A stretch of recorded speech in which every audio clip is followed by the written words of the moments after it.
अवघा रंग एक झाला रंगात रंगला पांडुरंग। आपण बघतोय की सध्या महाराष्ट्राच्या कानाकोपऱ्यातून लाखो वारकरी आपल्या विठुरायाची अनामिक ओढ घेत सध्या पंढरपूरच्या दिशेने मार्गस्थ झालेले आहे। सध्या आपण बावडा या ठिकाणी आलेलो आहोत आणि बघू शकतो की या ठिकाणी जी वारीमधली जी सर्व मंडळी आहेत या ठिकाणी आहेत, आपण त्यांच्यासोबत चर्चा करणार आहोत। रामकृष्ण हरी माऊली। तर वारीच्या वाटेवरती आपण आहात, वारीचा आनंद घेताय, काय वाटतंय? चांगलं वाटतंय, चांगला आनंद असतो। फुगड्या खेळतो, गाणं म्हणतो, अभंग म्हणतो, लय चांगलं वाटतं, भारी वाटतं। किती वर्षापासून वारी करताय? 12 वर्ष झाली।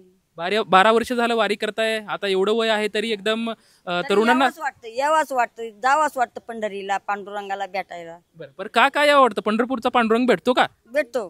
कुठे भेटतो? पंढरीत माझं माहेर पंढरी, तिथं भेटतो तर पांडुरंग। आता एवढं वय झालंय, एवढा मोठा लांबचा टप्पा आहे, जवळपास 256 किलोमीटरचा हा प्रवास आहे। आनंद वाटतो, यावाच वाटत, जीव घरी राहत नाही, पांडुरंगाच पळतो। बरं मग कधी थकवा येत नाही का? नाही येत, थकवा नाही येत, काही नाही वाटत। नामामध्ये लय नाचतो आम्ही, फुगड्या खेळतो। हा नाम लय भारी नाम, विठू नामामध्ये एक ऊर्जा आहे म्हणायचं। एक ऊर्जे, इथून नामामध्ये एक ऊर्जे।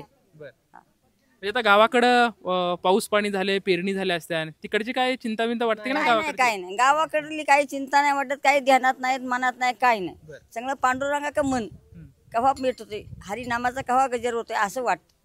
खरं तर विठू नामामध्ये एक थोडीशी जादू आहे, म्हणजे अबालपासून वृद्धांपर्यंत खरं तर विठू नामाची एक वेगळीच अनामिक ओढ असे आपण बघू शकतो की या आजीमाईचा म्हणजे ज्या माऊलींचा किती उत्साह आहे। त्याचबरोबर ती काही मुली पण आहेत। खरं तर पंढरपूरची वाट तू चालते, तुझा उत्साह अगदी प्रचंड आहे। काय वाटतंय पंढरीच्या वाटेवरती चाललीस? एक वेगळ्या जगात आल्यागत वाटते की आपण सगळ्यापासून लांब होऊन आपली परंपरा जपतोय, जे आपले आजी आजोबा करत आले। आता आपण नाही केलं तर मग पुढे ती परंपरा कशी चालू होणार ना, आणि एक वेगळाच आनंद इकडे येण्याचा। खरं तर वारीचा एक वेगळा आनंद आहे, वारसा जपतेत। परंतु सध्या तू आता किती वर्षापासूनची वारी करते, किंवा ही पहिली तुझी वारी? ही माझी पहिलीच वारी। पण आज पहिली वारी आहे, पहिल्या वारीमध्ये काय अनुभव भेटताय, काय वेगळं पण वाटतंय? निस्वार्थपणाने जी लोक अन्नदान करतात त्यांच्याकडून भरपूर शिकायला भेटतं। जी आनंद कुठे भेटू शकत नाही, जो वारीमध्ये भेटतो तो अनुभवायला भेटतो। खरं तर पंढरपूरची वाट आहे ती एक वेगळी शाळा आहे, त्यामध्ये अनेक गोष्टी शिकायला मिळत असतात। वारकऱ्यांकडे बघून तू काय शिकतेस, म्हणजे काय वाटतं तुला? वारकऱ्यांकडे बघून त्यांच्यामधला जो प्रेमळ भाव आहे, देवाबद्दलची जी आस आहे ती समजते त्यांची।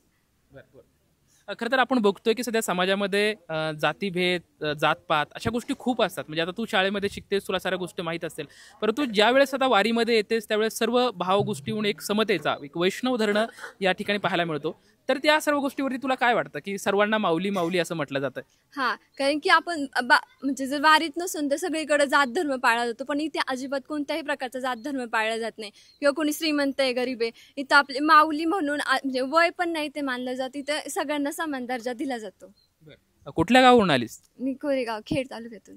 आपण बघतोय की खरं तर वेगवेगळ्या भागातून जे आहे ते सर्व वारकरी या ठिकाणी आलेत। आणखी काही वारकरी आहेत, आजोबा आहेत, आपण त्याच्यासोबत चर्चा करणार आहोत। रामकृष्ण हरी माऊली। काय वारीकडे पंढरपूरच्या दिशेने चाललेत का? पंढरपूरला। बरं, आता वय किती तुमचं? 41 वय का? 3 कमी राहिले 100ला। अच्छा, म्हणजे 100ला 3 कमी, म्हणजे 97। हा, आपण बघू शकतो की 97 वय वर्ष असताना सुद्धा पंढरपूरच्या विठ्ठलाची भेटीची एक अनामिक ओढ आहे। पंढरपूरच्या दिशेने चाललायत। आता एवढं वय झाले, थकवा येत नाही का? नाही, थकवा येत नाही। बरं, हा, थकवा येत नाही, काही नाही, पाय दुखत नाही। पण घरचे पोरे मला येऊ देणार, पण त्याला मी 4 दिवसांना मी आलो। बरं, किती वर्षापासून वारी करता? 41 वर्ष झाले। हा, म्हणजे जवळपास 4 दशक झालं तुम्ही वारी करताय। वारी करताना काय भेटतं वारीतून? आता कुठं जेवायला भेटते, कुठं काही भेटते। हो, अच्छा, पांडुरंग भेटतो का नाही? पांडुरंग भेटतो, त्याची भेट घेतल्याशिवाय कसं? अच्छा, त्याच्यासाठी आपण येतो ना। आपण बघतोय की पांडुरंगाच्या भेटीसाठीच आम्ही जात आहोत, अशी निर्मळ भावना जी आहे ते वारकरी व्यक्त करत आहेत। आणखी काही या ठिकाणी महिला आहेत, आपण त्यांच्यासोबत चर्चा करणार आहोत। वारीच्या वाटेवरती आहेत, अगदी उत्साह आहे, आनंद आहे, भजनात तल्लीन झालाय, सर्वजण आनंद घेत आहेत। काय तुमची भावना आहे, काय वाटतं तुम्हाला? काय नाही, पण हीच सेवा जन्मोजन्मी घडू दे, अशीच हीच आहे। ह्याची दान देवगा देवा तुझा विसर न व्हावा, गुण गायन आवडी हीच माझी सर्व जोडी।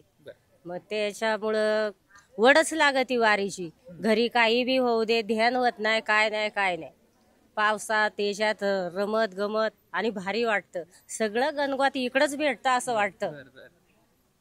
आपण बघू शकतो की ह्याची दान देगा देवा, तुझा विसर न व्हावा, ह्या ज्या भावना आहेत, या संतांच्या ज्या भजन आहे, खरं तर हे पुरेपूर जे भजन आहे त्या वारकऱ्यांच्या मनामध्ये रुजलेलं आहे, रुतलेलं आहे. आणि त्यांचं असं म्हणणं आहे की वारीमध्ये आम्हाला जो सोहळा आहे तो आत्मिक आनंद देणारा सोहळा आहे. आम्हाला आमचे सर्व दुःख आहे, अहंकार आहे, ती बाजूला सारी म्हणजे ती वारी. आणि या वारीचा आनंद खरं तर महाराष्ट्रात ते लाखो वारकरी सध्या घेताना आपल्याला पाहायला मिळत आहे. कॅमेरामॅन अभिजित पिसेसोबत लक्ष्मण जाधव, ट्यून मराठी, बावडा.